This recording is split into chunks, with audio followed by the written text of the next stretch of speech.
Ilang hapon po sa ating lahat. Sana po kayo gising pa habang kayo naharana kanina. So tayo po ay mag-aaral po muli ng salita po ng Panginoon. Sabi ni Lance kanina, wala daw verse yung ating pong invitation. Kaya pwede daw siguro. Yan, kaya tingnan niyo po si Lance kung ano magiging epekto. Joke lang naman po. So tayo po ay tumayo. Ating pong buksan natin po mga Biblia sa Romans chapter 12, verse 1 and 2. Yan.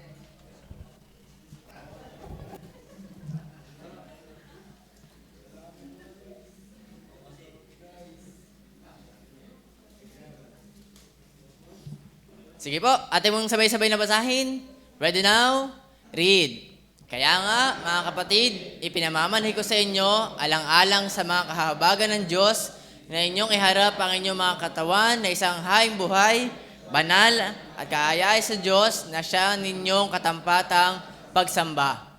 At huwag kayong magsiayon sa sanlibutan ito, kundi mag-iba kayo sa pamagitan ng pagbabago ng inyong pag-iisip upang mapatunayan ninyo kung alin ang mabuti at kaaya-aya at lubos sa kalooban ng Diyos. Ngayon pong hapon, ating mong pag-aaralan, bakit bawal ang sigarilyo at vape sa ating pong mga member ng JABC. Tayo po yung mag-pray. Panginoon, magandang hapon po. Salamat po, Panginoon, sa biyaya ng araw ng linggo na kami po ay nagkakatipon-tipon, na kami po ay binubuhay niyo pa sa kaligtasan po namin na hindi nawawala, sa inyong pong pag-ibig, Panginoon, na hindi po nagbabago sa amin.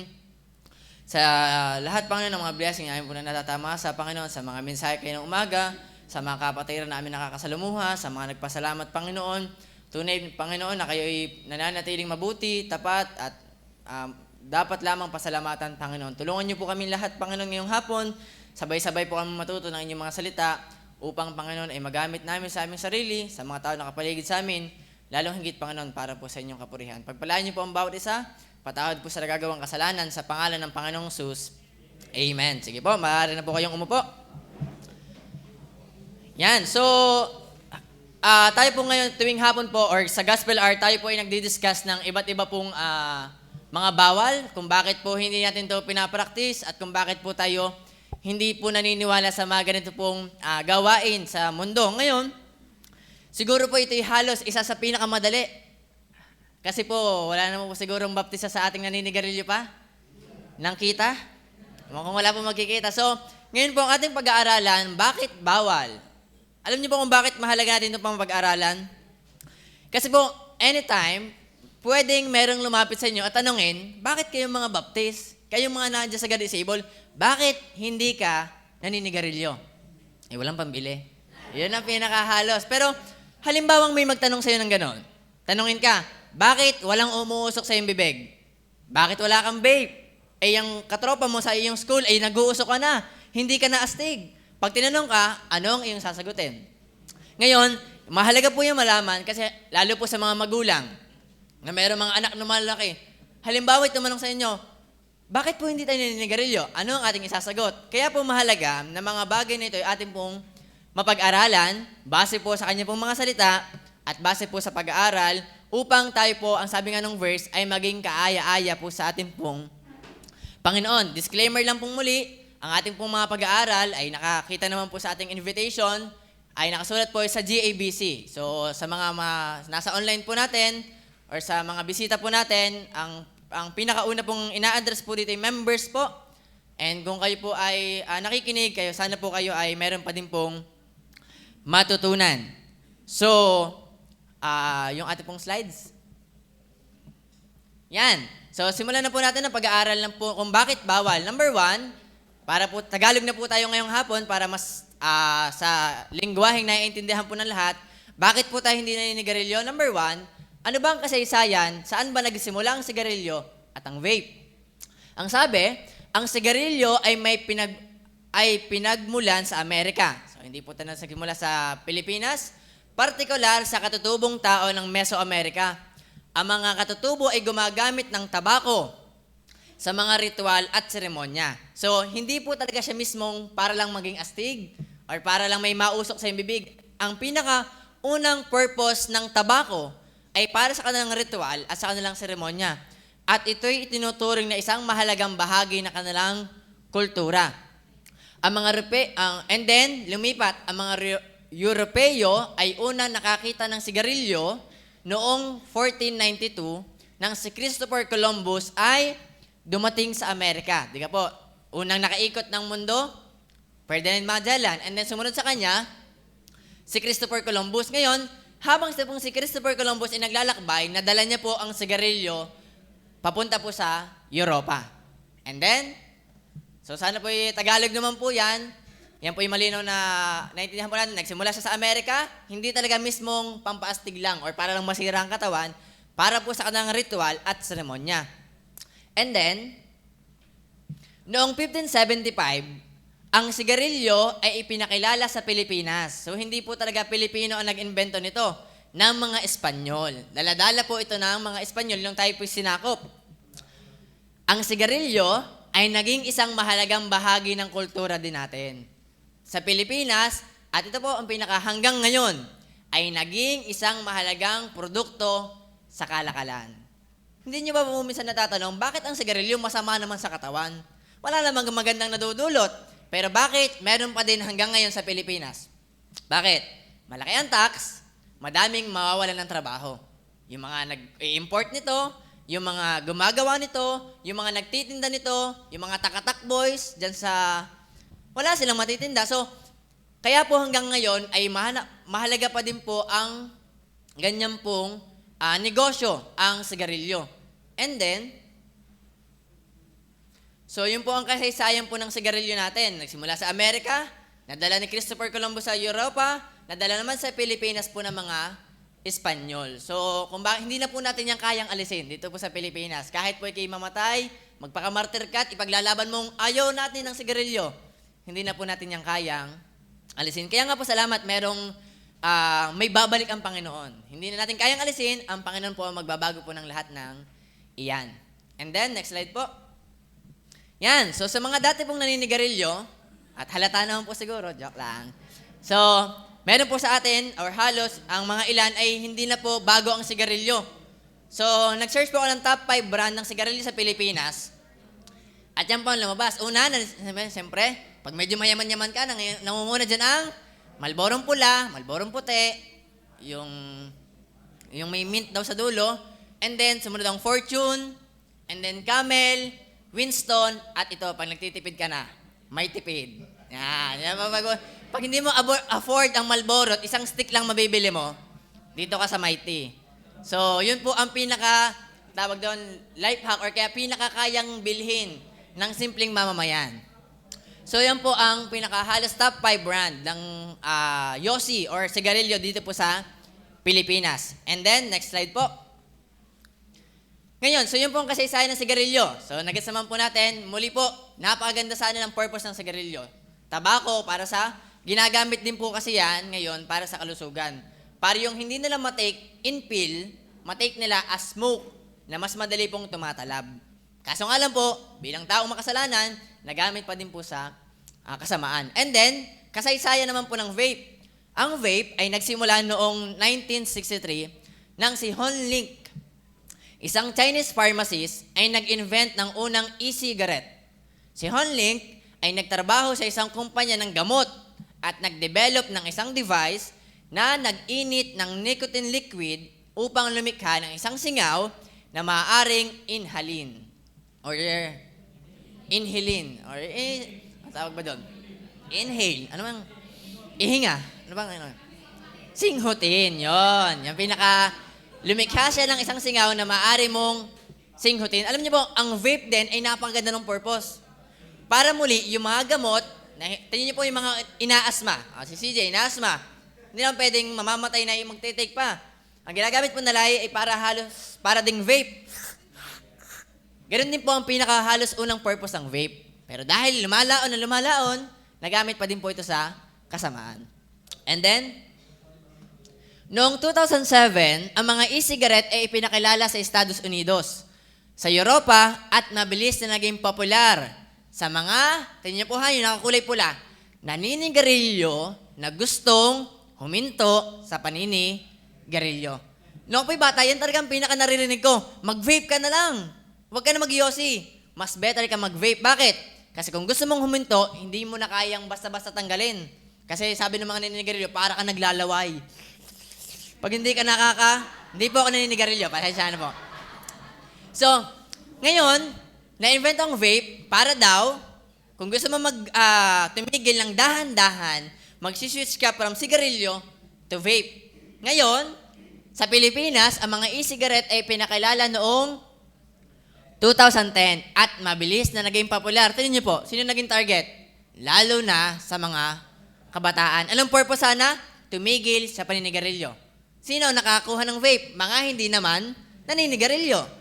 Noong 2016, ang gawain ng Pilipinas ay nagpatupad ng regulasyon sa mga e-cigarette. Dahil hindi naman kaya ng pigilin, malaki ang tax, malaki ang kitaan, upang protektahan ang kalusugan ng mga mamamayan. So, hindi natin kayang pigilan, lagyan na lang natin ng limit.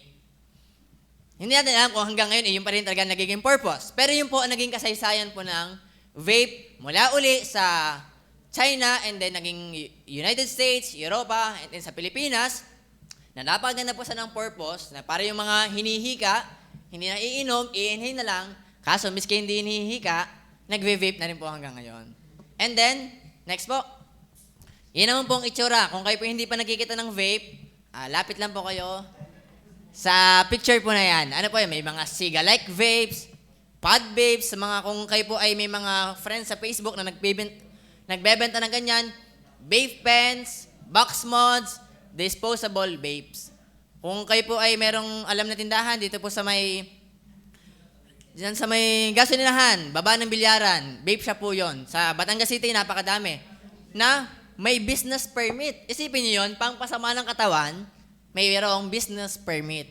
So, kaya po mahalaga talaga na ipagbawal sa atin, kasi po sa Pilipinas, legal na po yan halos. Meron nga lang regulasyon. So, number 1, na letter K, bakit bawal? Ayon sa kasaysayan nito. Sa inyong pagbabasa ng Bible, wala kayong mababasang sigarilyo at vape. Doon pa lamang, hindi na dapat tayo naninigarilyo. Hindi na ba tayo nagve-vape ayon sa kasaysayan po nito. Number 2, bakit bawal sa atin? Ito po ang pinakamalinaw. At siguro, pwede natin tapusin dito pa lamang. Pero meron pa po tayong mga ilang puntos. Pero number 2, bakit hindi tayo naninigarilyo at nagve-vape? Dahil nang ayon sa ating kaligtasan.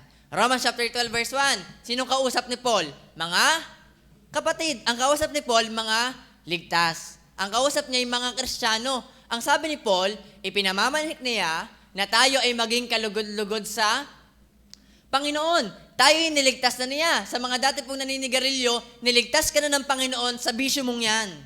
Kung babalikan mo ang sarili mo dating umuusok, na parang feel mo'y cool ka, alam niyo po sa mga driver po dito, isang masamang sinyales kapag ang iyong makina ay umuusok na. May problema. Pero tingnan yung itsura ng mga tao ngayon, umuusok at mukhang astig. Tingnan yung logic na meron ng Pilipinas. Ang pili mga tao, sa makina, pangit na umuusok. Sa tao, astig kapag may umuusok. Kaya tayo pinamamanhik ni Paul sa atin, sa mga taga-Romans, na tayo maging kalugod-lugod sa Panginoon. Anong sabi ng verse 2? Mabuti at kaaya-aya at lubos na kalooban po ng Panginoon. Hindi ka na dapat naninigarilyo, hindi ka na dapat nagve-vape. Bakit? Ligtas ka na. Kaya nga po hindi natin to ini-impose sa mga unbeliever eh. Alipin sila ng kasalanan. Yung kahit ayaw nila, pilit nilang alisin, hindi nila bumabalik. Bakit? Yun ang nature nila. Yun ang gusto ng laman nila. Pero dahil meron ka ng binagong buhay, ikaw ay ligtas na ngayon, dapat hindi mo na ito ginagawa at hindi mo na binabalikan. Tapos na. Pwede na tayo magtapos. Ligtas ka, kaya hindi ka na naninigarilyo. Kaya wala ka ding bisyo. Tingnan niyo po mga ilang pang verse. John chapter 8 verse 32. Ang sabi ng mga Pariseyo, hindi naman kami naging alipin ng kung sino man. Paano kami lalaya? Ang sabi ng Panginoong Sus, at inyong makikilala ang katotohanan at ang katotohanan ay magpapalaya sa inyo. Kaya tayo nakalis doon. Salamat sa Panginoon. Wala tayong dito sa JABC smoking area. Wala tayong designated na dito ka lang maninigarilyo at pagkatapos mo, pwede ka nang sumimba uli. Wala tayong ganun. Bakit? Ligtas po tayo. Hindi lang dahil sinabi ni pastor o dahil yun ang kinalakihan natin. Ligtas tayo, kaya wala tayong bisyo. Kaya wala tayong sigarilyo. Wala tayong vape. Dahil pinalaya na tayo ng Panginoon. 2 Corinthians chapter 5 verse 17. Madalas po natin ginagamit kapag tayo nagwi-witness. Anong sabi? Kaya't kung sino man, kung ikaw ay nasa Panginoong Hesus, anong sabi? Ay na kay Kristo, hindi na kay baptist, kaya pwede maging pula sa atin, baptist yun na, ba't nausok ang uso? Ayun, nasimba din naman, ba't nausok ang uso? Bakit may vape? Bakit may sigarilyo? Bakit nagtitinda? Malinaw, siguro, wala siya kay Kristo, na kay baptist lang, o nasa ganito lang denominasyon. Pero malinaw, na kung sino man ay na kay Kristo, siya ay bagong nilalang. Ang mga dating bagay ay nagsilipas na, yung dating paketek yung umubos. Bumibili ng mga magandang ashtray, bumibili ng mamahalin ng mga vape. Anong sabi? Nagsilipas na at narito sila ay naging pawang, naging mga bago. Kaya po tayo sa mga naninigarilyo ng vape, bumabalik tanaw na lang tayo. Tayo nagpapasalamat na tayo pinatawad na po doon ng Panginoon. At kung tayo naman, hindi nakaranas noon, huwag nyo na pong pangarapin. Alam niyo po, kung tayo nga sana may mahabang time, hihingi sana ako ng mga ilang testimony. Sayang si Lance, nagpe-presenta kanina. Tignan niyo po, wala na halos. Ako pinaniniwala na yung mga na-addict at nakalis sa addiction, wala na silang balak bumalik doon. Ay lalong higit po tayong mga niligtas po ng Panginoon. Next verse. Colossians chapter 1, verse 13 and 14, na siyang nagligtas sa atin sa kapangyarihan ng kadiliman. Yung mga bisyo, masamang gawain, yan po'y kapangyarihan ng kadiliman. At nasabi, niligtas na tayo doon ng Panginoon. At anong ginawa niya? Naglipat sa atin sa kaharian ng anak ng kanyang pag-ibig. Na siyang kinaroroonan ng ating katubusan. Na siyang kapatawaran ng ating mga kasalanan. Kaya kung sa inyo may mga bumabalik pang mga thoughts sa mga Kristiyano ngayon, na ako dati heavy smoker. Ano sabi ng Panginoon? Ikaw ay kanya nang pinatawad. Ligtas ka na ngayon. Ang sabi ng Panginoon, pwedeng ibalik sa iyo ni Satanas. Dati ka namang maninigarilyo, dami-dami mong nauubos dating sigarilyo, nagve-vape ka pa dati. Anong ibabalik mo sa kanya? Pinatawad ka na ng Panginoon. At kung sabi nga natin, yung illustration natin na kapag ikaw ay inalis na ng Panginoon sa tubog, hindi ka na babalik doon. Kaya kung ikaw ngayon iniligtas ng Panginoon, wala ka nang dapat babalikan. Next verse po. Yun na pong last verse sa kaligtasan. Yan, tingnan niyo po. Ang saan na pong sabi? Matthew 5 verse 13. Ayan, kita ko, tanda ko pa ang slides kaya po. Yan, ang sabi ng 5 verse 13. Bakit mahalaga na malaman na ito? Anong sabi niya? Kayo ang asin ng lupa for preservation. Dati wala namang rep. Kailangan ng asin para mag-preserve. And then 5 verse 14, kayo ang ilaw ng libutan. Ang isang bayan na natatayo sa ibabaw ng lupa, ng bundok, ay hindi may tatago. Bakit hindi tayo naninigarilyo? Kasi dapat ikaw na ang nagsasabing hindi dapat tayo naninigarilyo. Bakit hindi tayo nagve-vape? Kasi malinaw na dapat tayo na ang nagpe-preserve sa mundong palasak ng sigarilyo. Mahirap naman tayo nagwi-witness na gusto nyo ganun babasahin.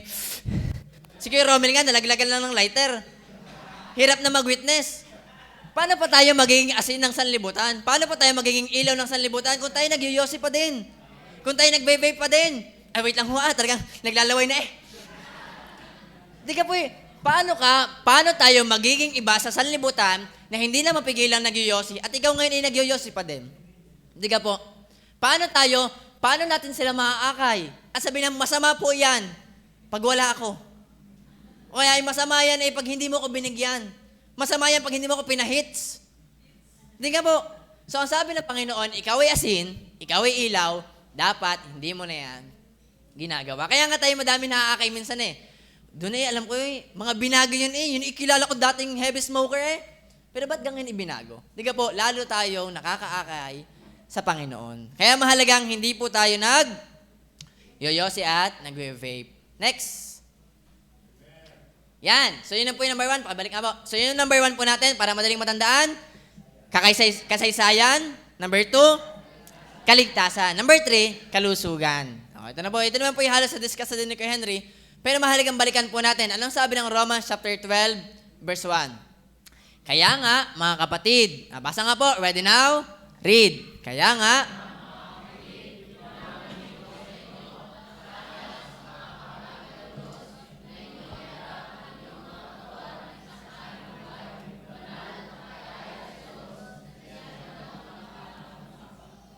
bakit po tayo hindi naninigarilyo? Dahil hindi lang nito naapektuhan ng kasaysayan, ang ating kaligtasan, ganun din po ang ating kalusugan. Alam niyo po, meron ako kilala mga unbeliever na hindi pa din ngayon naninigarilyo. Hindi ngayon nagbe-vape, tapos ikaw ligtas.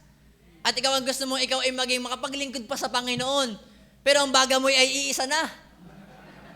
Ano sabi ng verse? Ang inyong katawan. This kasi Pastor kanina, tumitingin ang Panginoon sa puso. Paano kung ang puso mo'y usukin na? Ang sabi ng Panginoon, kaakibat ng pagiging ligtas ay iniingatan po ang ating katawan. Ano sabi? Isang haing umuusok. Hindi po eh. Buhay, banal, kaaya-aya sa Diyos. Mamaya tingnan po natin yung picture ng kung ano bang itsura ng isang smoker. Pero sabi po dyan, kaaya-aya po dapat tayo sa Panginoon. Bakit?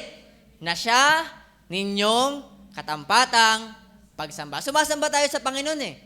Kaya dapat ang ating katawan ay ating pong iniingatan. Next verse. 3 John chapter 1 verse 2. Anong sabi nung sinulatan sa 3 John? Anong sabi? Minamahal. Believer po muli ang kinakausap. Aking idinadalangin na sa lahat ng mga bagay ay guminhawa ka at bumuti ang iyong katawan, na gaya ng pagginhawa ng iyong kaluluwa. Tunay naman po na ang ating katawan ay mabubulok at ililibing din naman. Pero habang tayo nabubuhay, ito yung prayer. Guminhawa ka. Paano gusto mo yung nagpe-pray, Lord, sana po gumanda ang aking katawan. Biglang, hindi siya bagay na ikaw ay magpe-pray ng good health, ikaw ay magpe-pray ng kalakasan ng katawan, and then hits ka naman ng hits, yosi ka naman ng yosi, vape ka naman ng vape. Hindi siya maging kaakibat ng pag-aalaga mo sa iyong kalusugan. Kaya hindi tayo naninigarilyo. Iniingatan natin ang ating kalusugan. Ayaw nga natin tayo inaiinitan. Ayaw nga natin tayo nagugutom. Bakit? Iniingatan mo ang katawan mo eh. Lalong higit po, bisyo lang ang pinapasok mo sa iyong katawan. Masama na yan. At ano pong pag-aalan din po yan. Next verse. Yan. So, may mga verse na nagpapatunay na ito'y nakaka-apekto hindi dapat natin pinapabayaan ang ating kalusugan. Bakit? Ano po ba ang laman ng isang sigarilyo? Dati po, nung sa high school kami, mayroong mga nagdi-discuss po niyan. At nais ko pong i-discuss sa inyo yan kung ano ang laman ng hinihit-hit ng taong sigarilyo. Ano sabi? Meron itong laman na butane. Yung butane yung ginagamit niya pag nagkakamping, hinihit-hit mo yon. Cadmium, yung laman ng batteries, nasa yosi. Arsenic, acetic acid. Nicotine, ano yung nicotine? Ginagamit po yan pang patay ng surot. And then ipapasok mo sa iyong katawan. Ano po? Paint, pati yung pangpintura. And then, methane, pati yung mga imbornal, ipapasok mo sa iyong katawan. Ammonia, yung pangklinis ng inodoro, laman din ng sigarilyo. Ano yun? Toluene. Industrial solvent, yung mga hinit-hit sa bayan. Ipapasok mo sa iyong katawan. And then, stearic acid. Yan naman po yung picture na yan, nasa internet. Alam niyo po, so hindi natin to gawa-gawa o parang manakot ng mga member para lang hindi mapabili ng sigarilyo. Yan po ay research, both biblical and secular. Masama po talaga ang sigarilyo. May mga rocket fuel, carbon monoxide, hexamine, yung pang barbecue, lighter, and then formalin. Yung pati pang tusok sa patay, ipapasok mo sa iyong katawan. Hindi ka po, sa bawat hit-hit ng sigarilyo, yan po ang ipinapasok natin sa ating katawan. And then gusto natin tayo ay maging kalugod-lugod sa Panginoon. Hindi siya bagay. And then, next po, yan naman po ang itsura ng vape. Yung kanina po, yun ay pinaka-popular. Ngayon, meron na po ngayong mga bago at nauusong itsura ng vape. Meron po diyang e-cigarette, para medyo itsurang yosi pa din. Merong large size tank devices. Yan po yung panahon namin. Yan po yung talaga, binibuild po yan. Binibili, bawat pyesa. Bibili ka ng battery, bibili ka ng mod, bibili ka ng juice, bibili ka ng tip, bibili ka ng wire, bibili ka ng cotton. And then, ipapabuo mo yon, ilalagay yung juice doon sa cotton, susunugin nun, at Yun po ang inyong hihitin. Ngayon, medium size tank. Rechargeable, e-cigarette, and disposable. Napapanood. Yan. Sa huli pong part, malalaman nyo kung ako nga ba yung ayan. Sa huli po, kaya huwag kayong tutulog. Malay nyo, nung tulog kayo, nagyosig yun si Andrew. Kaya po, maging attentive. Ngayon, meron po tayong mga mukha bang masama? Digay mukhang keychain lang. Alam niyo po yan, naka-necklace na rin hanggang ngayon. At talagang nakalansing pa, vapories. Talagang para, pag wala ka sa, gaganon ka lang ng gaganon, mukhang maganda. Pero niyo po, masama yan sa kalusugan. Ano pong itsura po na yan? Ano ang laman ng mga toxic na laman po ng vape? Next slide po. Yan, tingnan niyo po ang sabi. Di po ang sabi kanina, yung nais tumigil sa sigarilyo, mag-vape. Pero tingnan niyo, did you know? The nicotine in one vape can be equivalent to 50 cigarettes. Iwas ka pa sa sigarilyo, vape naman kinuha mo, lalo mo lang dinagdagan ang nicotine na pinapasok mo sa iyong katawan. Anong laman nito? May mga volatile organic compounds, nicotine, sabi nila wala daw nicotine, pero sa pag-aaral, may mga juice flavoring po ito na pumapasok sa ating katawan, cancer-causing chemicals, heavy metals such as nickel and tin and lead po ata yun. And then, ultra-fine particles na maliit pero pag nasa baga po natin, ramdam yan. And then, flavorings. Yan ang laman ng vape. Yan ang laman ng pampaastig daw ngayon na nakasama po sa ating kalusugan. Next po. Yan. Tingnan po ang tsura. The smoker's body. Nung ako pinasa regional, kapag kami nagpapacheck up, yan ang pinakakinakatakot akong picture doon. Para daw, yan po yung pinapakita na yan ang itsura ng katawan ng naninigarilyo. Anong sabi ng Panginoon? Kaaya-aya sa kanyang harapan. Diyan pa nga lang po sa picture na yan, hindi na kaaya-aya, lalong higit sa Panginoon. Anong nagiging epekto nito? Sa mata, sa ilong, kinan niyo po yung sa mga pakete ng sigarilyo. Dati, smoking is dangerous to your health. Para maging warning. And then ngayon, nilagyan na ng picture. Pero minabili pa din. Ganun po kasama. Kaya tayo, hindi dapat tayo maging katulad nila. Meron tayong kaligtasan, meron tayong iniingatan na kalusugan. And then, next po. And then, meron po tayong mga tinatawag ng first hand. Ay, hindi naman ako utoy na yoyosi. Meron po tayong ang first hand po, yung mga nagyayosing dumadaan sa filter. Sila po yon. Ang second hand smoke naman po, katabi, na nagyayosi, na nakakalanghap din ng usok. At alam niyo po ang sabi, mas malala ang nakukuhang toxic ng second hand smoker. Alam niyo po, kung kayo may mga bata, huwag niyo po silang hayaan na katabi ang mga nagyayosi. Mas malala po ang nakukuha ng second-hand smoker. And then, ito pong isa pa ding, ayon po sa research, approximately, you lose 20 minutes of your life per cigarette. 20 minutes. Siguro ang tatay, 100 years old na, kung hindi pa nagyosi dati. Isipin yun, yung 20 minutes sana, isang devotion mo na yun, ay nagyosi ka. Ubos. Pero alam niyo po, ganang kadaming oras ang sinasayang ng mga taong nagyosi. Next. So, ano po yung number 1? Kasaysayan, kaligtasan, kalusugan, kabuhayan. Sabi nga natin kanina, kung magyoyosi ka lang at galing naman sa iyong magulang, itigil mo na yan. Anong sabi ng Proverbs chapter 3, verse 9? Parangalin mo ang Panginoon ng iyong tinatangkilik. May pera ka? Anong sabi ng Panginoon? Gastusin mo sa bisyo, sa vape, sa sigarilyo? Kundi ang sabi ng Panginoon, parangalin mo siya. Yung mga magulang nga, hindi napaparangalan. Lalong higit po ang ating Panginoon. Proverbs 21 verse 20, may mahalagang kayamanan at langis sa tahanan ng pantas, ngunit ito'y sinasakmal ng mga mangmang. Ginagamit kung saan-saan. Nasanay kayamanan na magagamit kung saan-saan, sa kabutihan at sa kalooban ng Panginoon. Pero ang yosi at ang vape po ay hindi kalooban sa atin ng Panginoon. Bakit? Damay po dito ang ating kabuhayan, ang ating kaperahan. Next slide po. 1 Timothy chapter 5 verse 8. Tingnan po ang sabi. Datapwat kung ang sino man ay hindi nagkakandili ng sariling kanya, ang kinakausap po dito yung mga tatay. Hindi ka po madalas sa mga naninigarilyo mga tatay.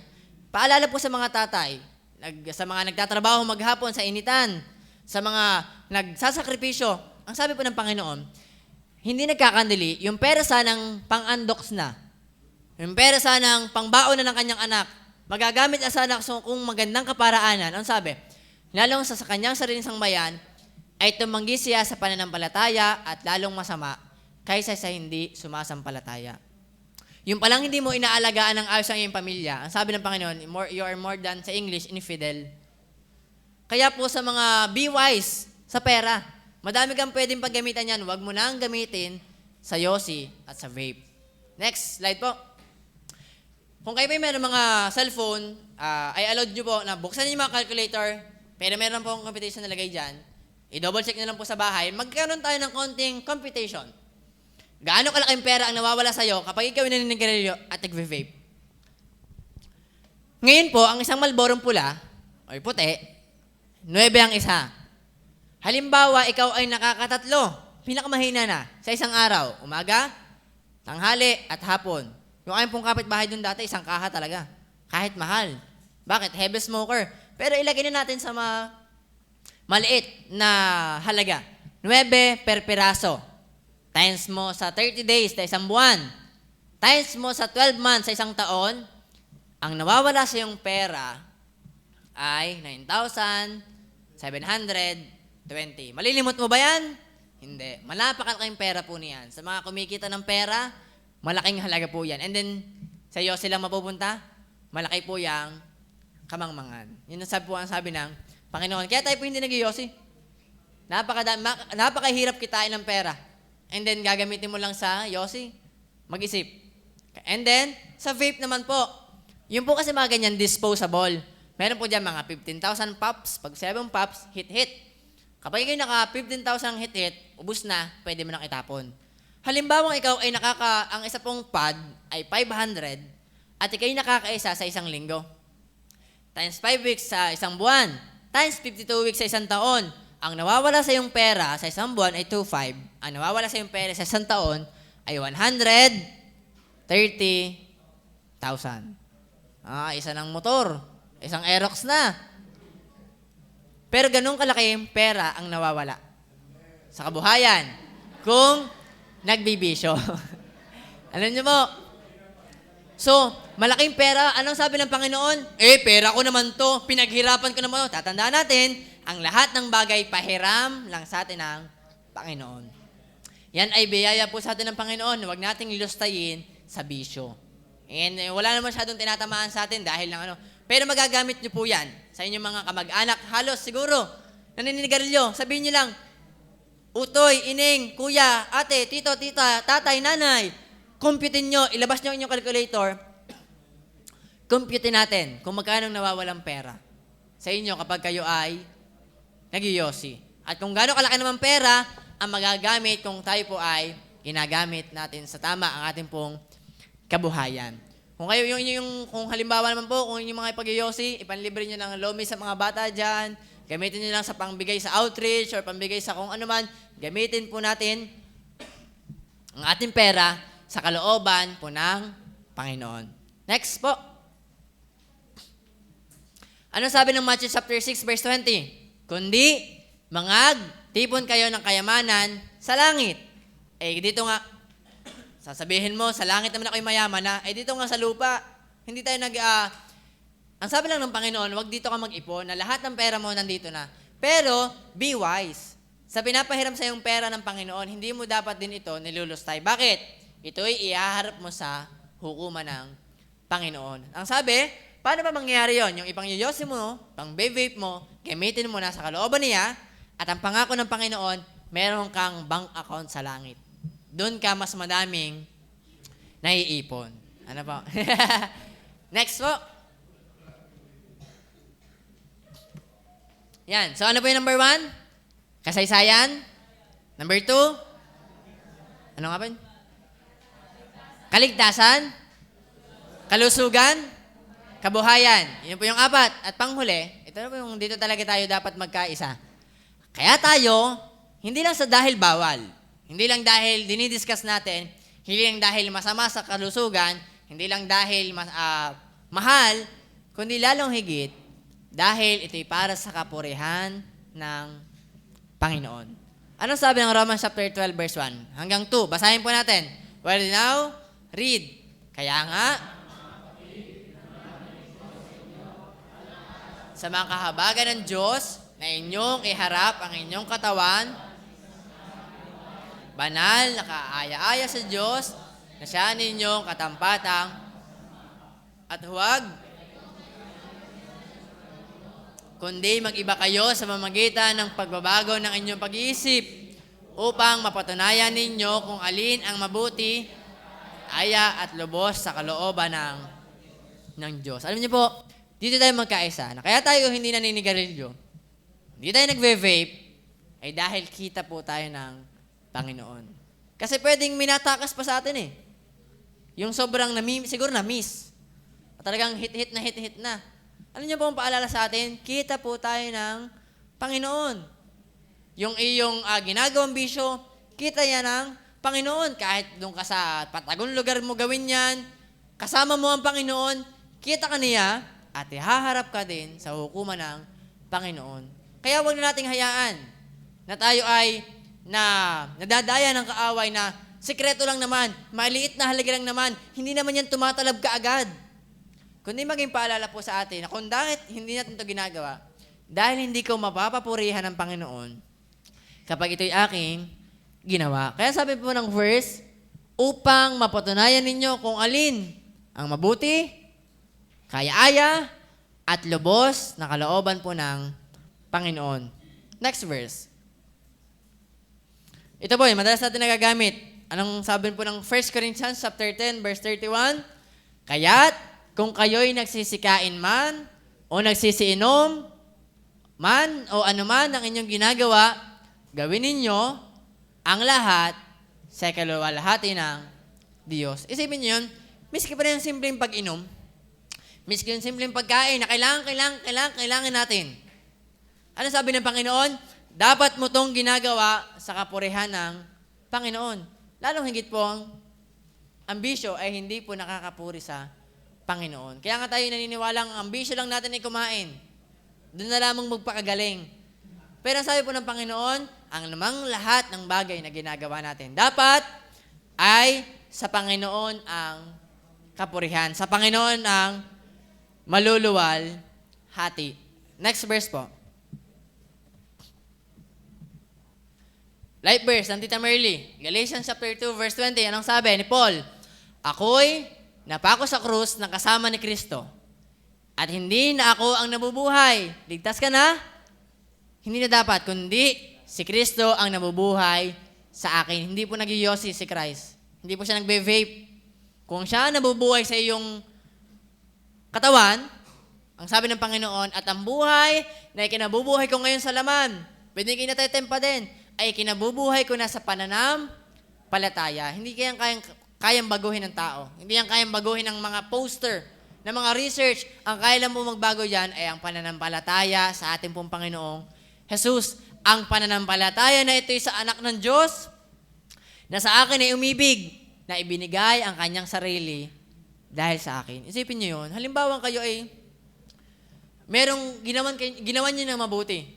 Halimbawa kayo nagpaka-effort na effort para talagang alisin niyo sa danger na yon. And then malalaman niyo bumabalik ulit sa danger na yon. Hindi ko ba yung masama sa lasa? Siligtas na nga kita dyan. Masisira nga ang kalusugan mo dyan. Yung nga ang pera mo dyan, mawawala dyan. Kaya sabi ni Paul, yung kanyang dating pinamumuhay, ipinamumuhay niya na doon para sa namatay, para sa kanya. Ang buhay natin ay hindi na atin, ang buhay na ito'y para sa ikapupuri ng Panginoon. Ang buhay na ito ay para doon sa buhay na pumalit na para sa akin. Doon sa buhay na binigay ng Panginoong Jesus upang tayo po ay maligtas. Last verse. 1 Corinthians chapter 16 and 20. Isa po sa verse na ginamit sa akin. Ano sabi ng Panginoon? Basahin nyo nga po, ito po hindi lang para sa taga-Corinthians, ito po ay para din sa atin. Anong sabi ng Bible? Ready now? Read.